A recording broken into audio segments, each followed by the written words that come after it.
Our attention is everything. With focus and concentration, we can have everything that we wish to have in this world. And as it is 2025, as it is the new year, I think this is a very relevant subject for us. How to master our focus and concentration, because with this, we can achieve the goals that we have set out to achieve this year.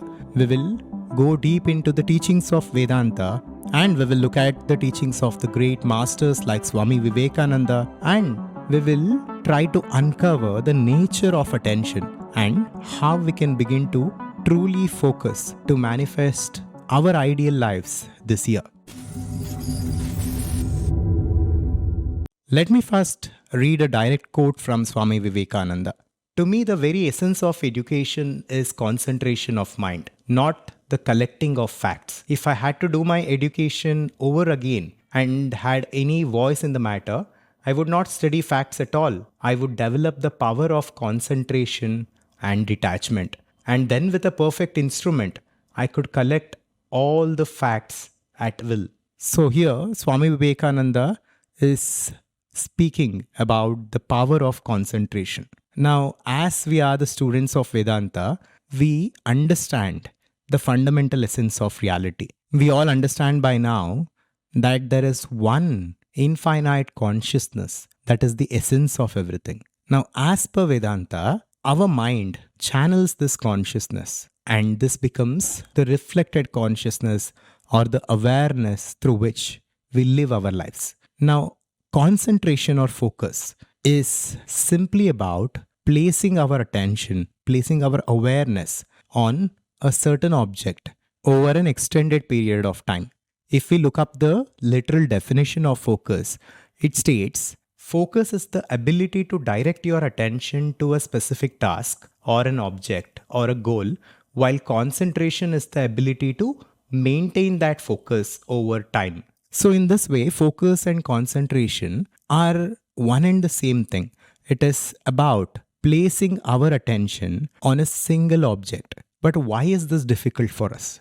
Why is it difficult for us to maintain focus and achieve our goals? Why is our mind so scattered? When we inquire on this, when we dig deep into this, we will come to understand that most of us are not very clear on what we want from life. Whether we are professionals, whether we are entrepreneurs, we are not fully aligned with our purpose. We are not fully aligned with what we want from life. Because of this, the body is going in a different direction, our mind is going in a different direction, and our deeper identity is looking for something else. When we are fragmented in this way, to focus on one specific outcome is very difficult, especially if we do not find it important in our own essence. Now, in my home, I have a little daughter who is around 18 months old. Now, I deeply care about her and I love her. Because of this, I place my attention on her. This happens naturally. I need not work hard to focus and keep my attention on her. My love and my affection naturally makes this possible. Even the philosophy that I'm studying, the philosophy of Adhvaitha Vedanta, as I've gotten deeper and deeper into it, I have found it to be very profound, and I have developed a strong connection with this philosophy. Now, because of this, because my mind, my body, and my deeper understanding is aligned and is in the same understanding when it comes to the importance of this philosophy, whenever I study it, I am naturally able to concentrate more compared to other subjects. So, look at your own life. If you are a professional or an entrepreneur, do you really think that what you're doing is profound? And do you really feel aligned with what you are doing? Now, I'm not saying here that everyone should strive to find a profound purpose in life. That is not the point of this video. There are two things that we can do. Number one, we can begin to love what we do. Number two, we can begin to find what we love to do. In either case, we must first find a profound purpose in our life, or at least we must begin to accept whatever we are doing as profound. Only then will we be able to focus and place our attention. Because when we force ourselves to place our attention, our awareness on a certain object that we in our own essence do not think as important, then this is not a permanent solution. This will not work in the long run.